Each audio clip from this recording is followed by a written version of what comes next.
So, okay, tendril, Steve, whatever we're going to call it.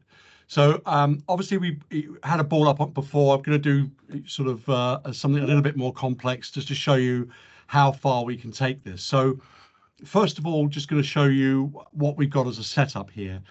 So we've got, first of all, this block here is really for painting, and that gives you the ability to output the spline. Over here is what we're going to be putting into that. So we've got leaves, those sort of things there. And here, this bit up here is really what's analyzing the object that we're actually painting on. Okay. So in this demo, we're going to be doing, there's two bits of it. The first bit is relatively simple, just to show you the functionality and what you can do and how quickly you can adjust things. The second part of it is a little bit more ambitious, where we're going to do something over something a little bit more real, and hopefully that will work great. If not, so be it. So anyway, so let's start this out. So let's have a look. So okay. So I've just turned on the paint. I've got the ball targeted, and I've basically got a setup here that allows me to paint something a little bit more complicated on the object. So I'm going to do this over the whole of the face I can see. So this will take a few seconds to do. So I'm just going to basically paint over on here.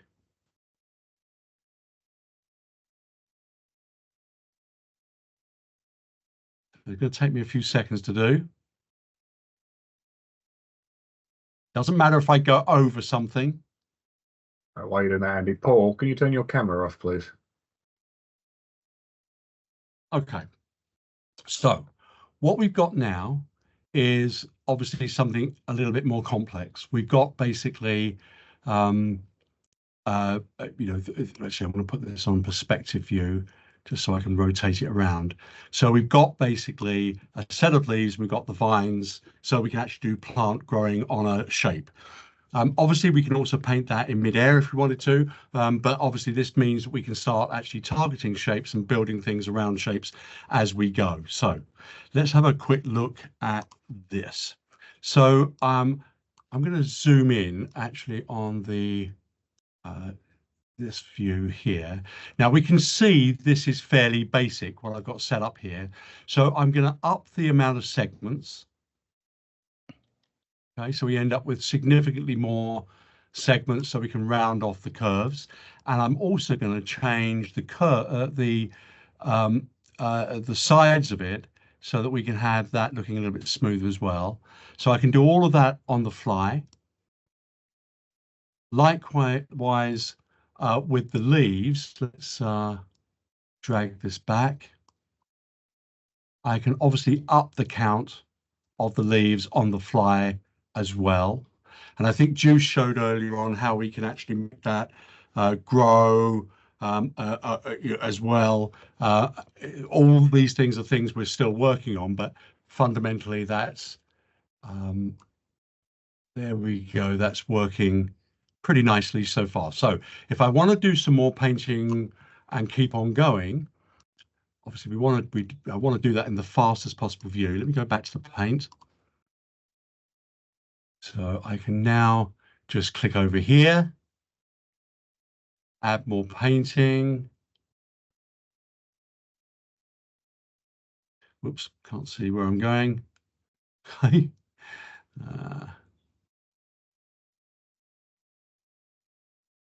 There we go.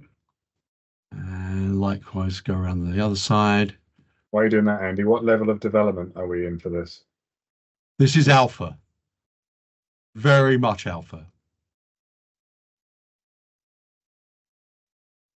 So obviously, obviously always a risk showing these sort of things when they are literally only just being delivered to you. But I think we've been fairly impressed with how this runs so far.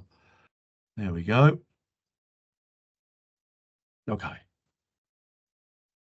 So very quickly, we've populated this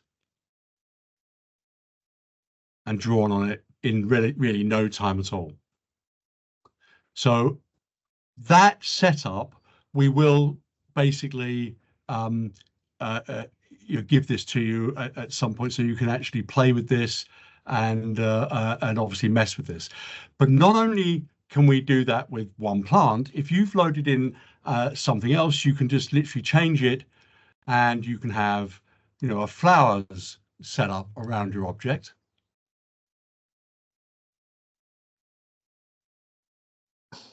And this is my personal favorite.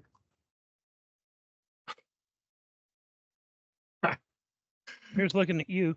Yeah, here's looking at you guys. Oh, that's disgusting, Andy. Yeah, literally disgusting. Yeah. Now you just need them to move and look around at you. That would be lovely. That's just wrong. So, I mean, a couple of things in here which is just worth bearing in mind. You can use this with MDD. So you could do an MDD animation and have an MDD attached to this. You could, I mean, obviously, we want to be able to do more with the animation parts of it. That might be on version 2, but you can work this with MDDs. It doesn't just have to be, plants or flowers or whatever the case may be.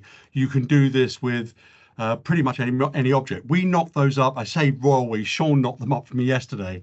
And so we just put those in just to show how easy it is to change and adjust and how flexible it is. And to basically put those things together on the fly. So okay, so let me just show you now this. I'm just going to put this back in this mode for a second.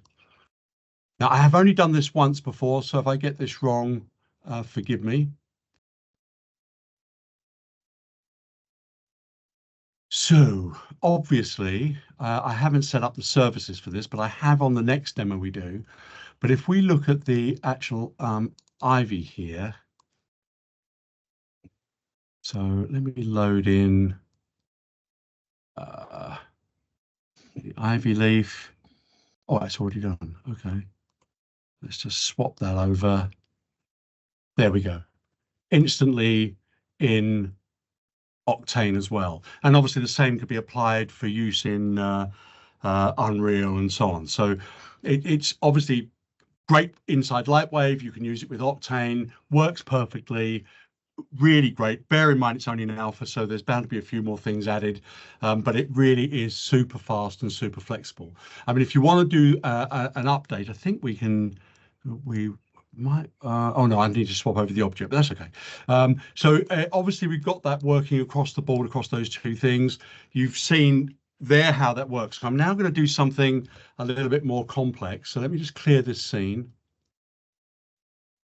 And the only reason I wanted to show this, this is a little bit more harder to do on an alpha build, but I just wanted to show you how robust it was at this stage, really. So I'm going to load in. Here we go. Drum roll, please. Here we go. I'm shivering. Eddie, you're taking years off my life here. Yes, it's yeah, and mine, to be fair. So let's call up the vine again. So basically what we've got here is a significantly more complex object. Just want to show you this. So just so you can see, the mesh is super dense. So this is much more, akin to where your problem's going to be. So when I initially click on this, it does take a few seconds to update. So just bear that in mind. Exactly the same setup we've just had. And let's just I'm literally waiting for this to crash. So, okay. So just going to click on this once.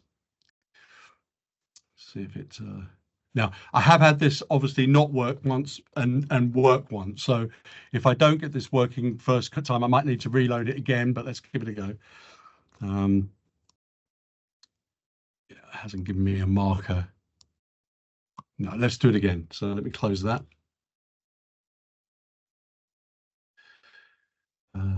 Actually I'll quit it just in case that's what's causing the issue.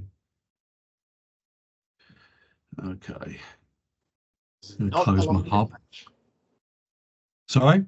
This is not a Lightwave crash, and you closed it on purpose. No, I did close it, yeah. So Yeah, I think you'll need to wait about 10, 15 seconds for that one. Yeah, Starts to yeah, draw. yeah. I probably am being a little impatient. So let me It's let the me try nerves, again.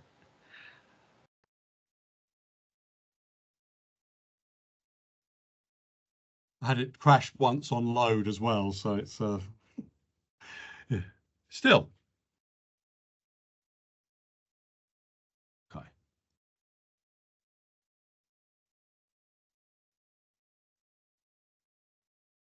Okay. All right. So let's give it a few seconds this time. Yeah, we're good. Okay. So actually, what we'll do it from over here first of all. So one of the problems with this is if there's a hole in the mesh, it will actually send a poly, you know, a line straight through to the other side. But so let's just pull this down a little bit and do a little bit of painting over here. So obviously I can target this round the shapes.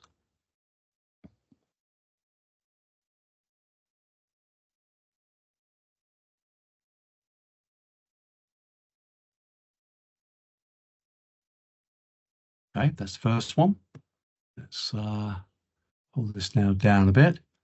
Yeah, a little bit more going around here. You can see the speed now is back to normal. So although it recognizes the mesh takes a few seconds, it does actually do it super fast. So we can now take one right round to the edge. Let's do that. That's good.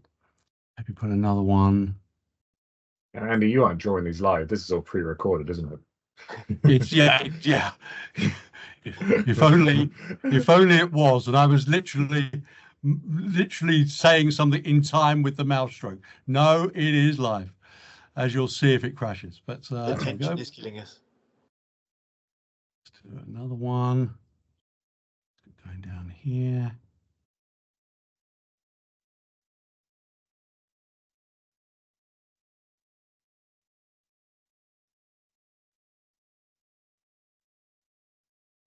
Where else can we do one?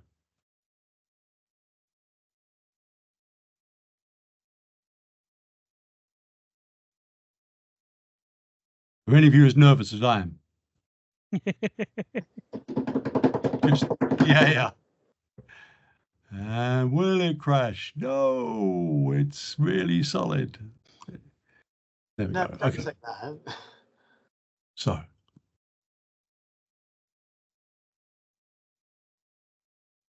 Okay. Oh, I need to put some more leaves over that side, probably run out, but that's okay. So you can see, basically you could use it for painting on high complex geometry, really, really going to work well. All right. So obviously it's just remember, it's obviously alpha build. Actually, if I go in, can still do the same thing. So if we go into that mesh, I can, so let's go back to that mesh again, up the subdivisions. So let's go, so there we go. And I'm going to up the size to 6. So now we've got much better. You can see straight away how good that's looking. And then let's have a quick look. Let's it's probably enough actually. Let me just go to my analysis side. On the analysis side, by the way, sometimes when you're drawing on the vines, you know, on an object, it may not recognize the shape perfectly the first time. So all you do is you just literally go in and adjust it. And generally speaking, it will then update. Okay, it hasn't there, but it generally will update and re-recognize that surface. You know, it has, Andy. It's just done it inside of the mesh. You can see the vines going down the ground. oh yeah, It's just gone inside. Yeah, cool. Okay, so let's. So obviously, just bear in mind this is alpha build, but it's working great. Doesn't it refresh when you advance a frame for that? Yeah, let me try that as well. Let me turn off the VPR first. Yeah, actually, that's true, Sean. I should have done that as well. obviously with this amount of geometry, that might take a second. There we go. There you go. Cool. Thanks, Sean. Well done. Yeah, I actually forgot about that. That was nerves. So, so yeah, there we go. Let's. There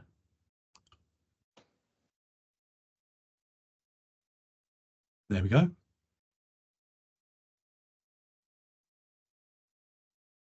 And obviously leaf size, all those things are adjustable, and the random rotation of those, and you can adjust on the fly as well. But it's basically gives you the ability to draw on very complex shapes and around those shapes. So if you've got a set, you know, you can put just, you know, plants or creepers up a trestle. You know, you could do things around columns, and it's going to recognize the shape of those columns on the fly as you create and paint. There's so many things you can use it for. You could use it for doing, obviously, you know, putting down a road. You could use it for some kind of fantastic monster. Use MDDs. There's things we're working on which we haven't yet worked out how to do, but we want to be able to sync as it grows, so that the plants open up and things with an MDD and stuff like that. So, you know, obviously all of those things are things we're working on, and we'll be adding either on this version or on version 2. So a couple of questions, Andy. People yeah, had. sure. Juice has been answering them, but basically someone said, you know, could you make a tendril but hide the main tendril and keep the instances? So, for instance, a trail of insects walking along the top of this. Juice has sort of come back with yes. I would say that's yes. Yeah, definitely. And then obviously, can you randomize the sizes of the leaves, the direction, etc.? Again, Juice has answered yes, but just in case people aren't seeing the questions and the answers. Yeah, yes. I can't see them, so no, you keep firing away with the questions. So at the moment, yes, I mean, basically the size part of it, we're just working through. Actually, you know, we've got to just make sure that works. That doesn't work for sizing on this first alpha build, but it will. So you'll be able to actually have different sizes of leaves. All the rotational aspects of the leaves can change and be adjusted again on the fly. Actually, just while we're here, I haven't done this before, so I might as well try it. So right, you ready? Yeah, here's the big one. Let's do, oh, I haven't loaded them in. Oh, no, we won't do it. I was going to try to change it to the eyeballs, but that's, I'm not going to risk that. But basically, if you load those things in, you should just be able to swap them over and again on the fly. And the other thing we also would like to be able to do is obviously a randomization thing. So if you have several objects in, it will, you know, randomly put those on the spline as well. But we're still early stages. Again, whether we get that done for the first build, I'm not sure, but we are aiming it for those things. But you know, the things that you want are obviously the things we want as well. And yeah, I mean, you know, again, most of these things I've seen don't really wrap around the geometry well. If you look how tight. Sorry, go ahead, Andy. Muting someone. That's right. No, it's okay. So if you can see there how tightly that's wrapping around the geometry, it's really, really fantastic and going to be brilliant for use on super complex geometry. I mean, this is about as high as it gets. You know, chances are, you know, you'd probably try to slim that down to make it a little faster, but it works perfectly. It's, you know, it goes on there. And bear in mind, we literally only started playing with this, you know, 2 days ago. And I think Sean put this together for us yesterday night. So, so basically we could show it on a much more complex object. So, you know, that this is probably only the third time I think I've tried it on the well. So yeah, it's fantastic for use. And I mean, the key thing is you do have to be careful how you paint, because if you miss something or get a hole, it will just pop one across to the other side. So, you know, you do need to be fairly mindful of how and where you're painting. So part of the reason I put that vine there from behind is because there's then nothing for it to hit if I miss. So likewise, if I was painting on that side of it, I would paint it from this side so that it wouldn't basically miss and then suddenly pop a vine over to there. But those are all things that you'll learn as you're playing with it and as you're working with it. But it's already working brilliantly, and you know, hopefully over the coming months we'll only refine it further. So what we're planning to do is have for Tendril loads and loads of presets done, and we'll try to get you know, like a vine one, a plant one, you know, I wouldn't necessarily say an eyeball, but you know, we'll try to do one where you can clearly see, replace this object with an object of your choice. We'll try to give you multiple, you know, variations of this to enable you to set those sort of things up really easily and be able to start painting and playing with it straight away. For those guys doing landscape stuff, you know, architectural stuff, you know, just imagine being able to sort of set dress an architectural building, or for a film, you know, putting in some stuff with vines growing over it, or you know, or, it's really only limited by your imagination. And certainly, I think we just carried on playing for as much as we could yesterday until we ran out of time. And I think had we had more time, we probably would have shown a few other examples of how you could use it. But that's yeah, that's kind of me done. I hope that's I hope you've liked that. We think that's a major feature for the next you know, 2024. And I'm pretty certain all of you are going to love it, and I'm pretty certain you'll take it much further than we've done here. Just again, just to recap on those areas, let me just enlarge that. So that top area analyzes the actual objects. So this particular node here is the one which is really where you're looking at, you know, sorry. Andy, can you zoom in a little bit on this? Because I think people are going to have trouble seeing. It's very small. The magic node, actually, Andy, is the one just to the right of that blue one, and it's the analyze. Yeah. So what it's doing is that is what is taking the voxels that the mesh to volume is doing and reading all of the normals for all of the voxels. That's what you can then use to drive the orientation of the eyeballs, ivy, whatever, to point away from the object itself. Someone had made a comment on, you know, can it read, you know, how do you orient it? And that's the magic node right there. It's the analyze node.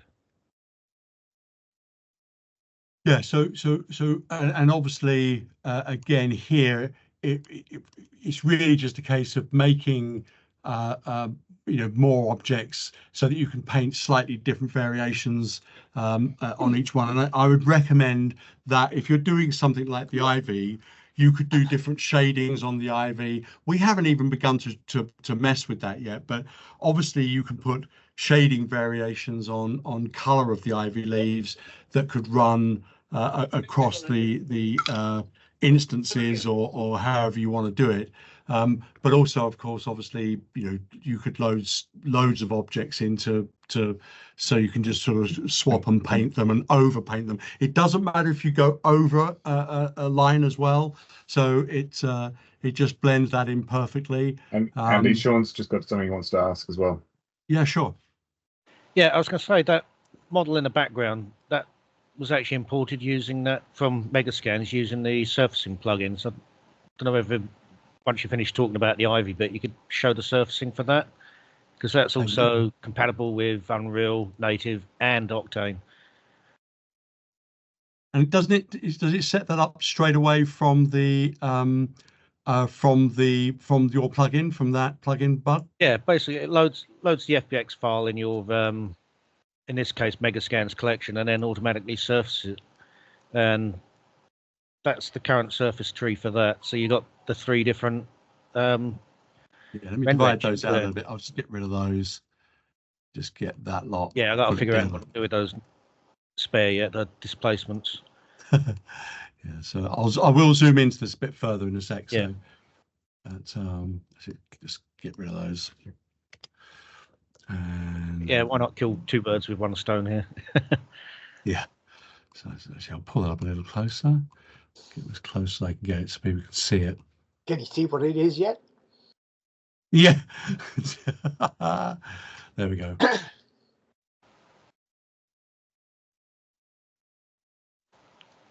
There we go. So that literally is an automatic setup from Sean's plugin. Yeah, so if you were to send that object to Unreal Engine, it'll pick up the textures. If you like you're doing, use VPR, you'll see native render. And if you open Octane as well, it'll render in that. So it'll do all three without any messing around. And that plugin of mine will automatically set up all that for you. Yeah, it's going to be slow because that's a big mesh. No, it's huge. Yeah, I know. Yeah. Actually, I should have turned off the VPR first, but it doesn't matter. You can have both open. Yeah, this is wait for it. At the side as well. Actually, someone asked earlier on what I was using card-wise. It's a 3080. There we go. And you can see that actually this time I didn't set up specifically that was set up from Sean's automatic setup. Done.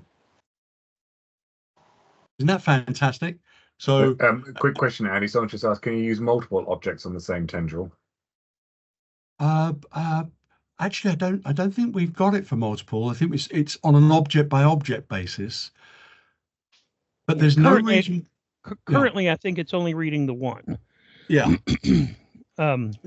But there's no reason why there's no reason why you couldn't set up another object with the same setup. I would have thought. Well, I'm sure what they're wanting to do is if you have like, okay, simplistic, a ball and a cube, to paint a tendril across the ball and the cube. Yeah. Two separate things. So, at this particular point, I'm sure it's only, firing against either none or a single specific object. Granted, though, alpha. So we'll have to see if that can be implemented in for the version 1.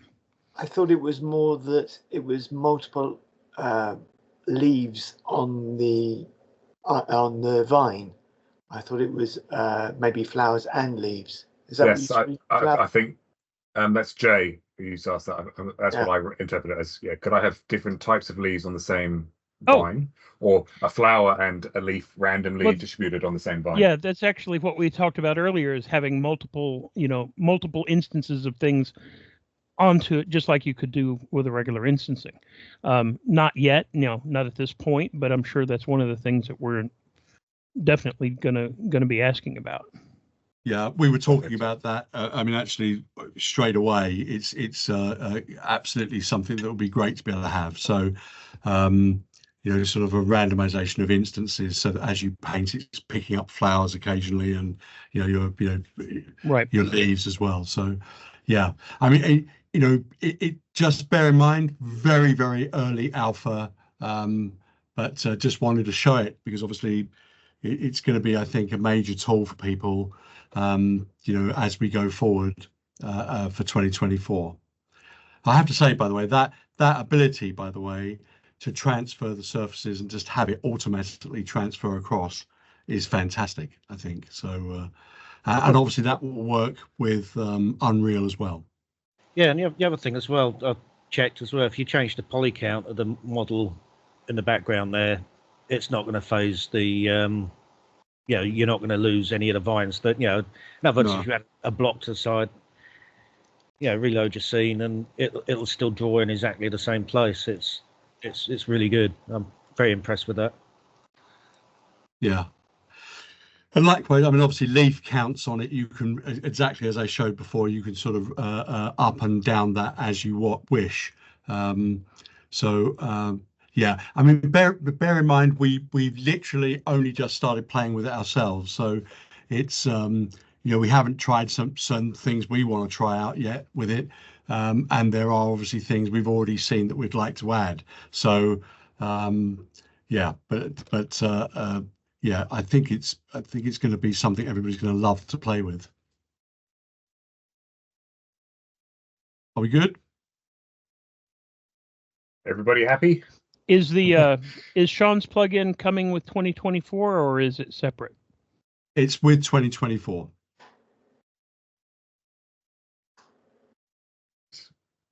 Mainly because that's where I suppose actually there could be a point of having a version outside, but at the moment it's included with it with 2024.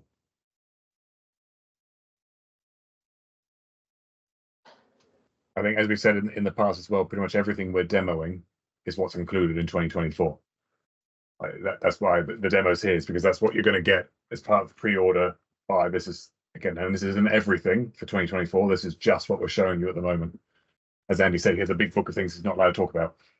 Yeah, and I think also just bear in mind that preset central is going to help with nodes immeasurably, because one of the problems with the GeoNodes is they are complex, and we put a load in, and obviously there was a few bugs, and we've debugged that massively for 0.02, but even so, it does take it's a massive learning curve, the GeoNode. So one of the things with Preset Central is about really having loads and loads of presets and kickstarts for people, and obviously when you then get them, we're hoping obviously you will do even more complex things and even more impressive things that you will then add back onto the Preset Central for other users to use as well. So we want that to become a real hub for the community to sort of develop more things. Obviously we're going to be developing things on there, but it's going to be a fairly essential place for GeoNodes and people to get to grips with GeoNodes. I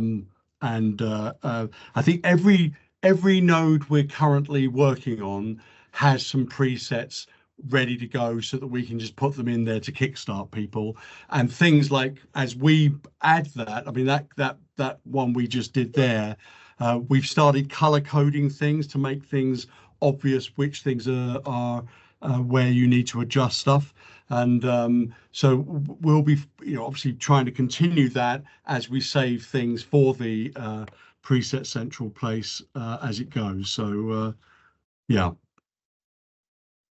Any more questions? Yeah, Cage Man's got a question. Fire away. Oh yeah, I'm actually blown away by this. This is almost unreal to see what you guys have done here. I got very emotional when I saw this, but I think that the compound nodes, is that something that you will introduce into this, so that essentially you buy a preset and it's a compound node that you can connect and do this stuff? Is that the plan forward? So basically, the compound nodes at the moment are not working with this right now, but I know we will make that work. It's also about how we plug into the compound node and out of the compound node. So we've got some work to do on that, but it's clearly a good way forward would be to try to do that. By the way, Elmar also got emotional. In fact, he cried when I asked him, could we have an Ivy node generator? Which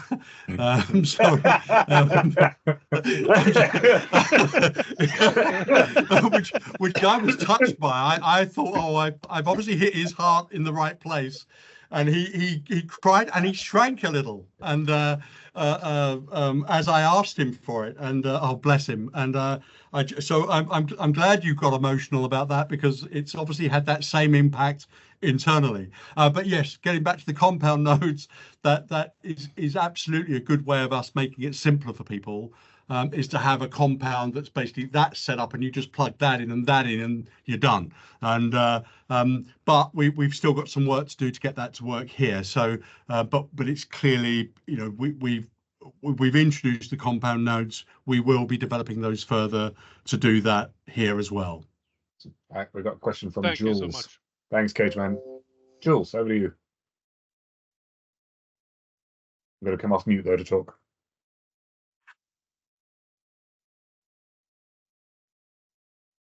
No, he doesn't. He's scared, Andy. You Who was scared him that? off. Jules 2 Oh, okay. has got his hand up, but we'll see if he can come off mute. Hey, crack on, I'll take him off Andy. mute. You can't No. unmute someone. You can only mute. I can.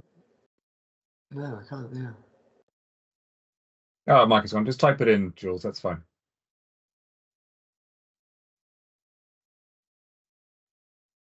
What else we got?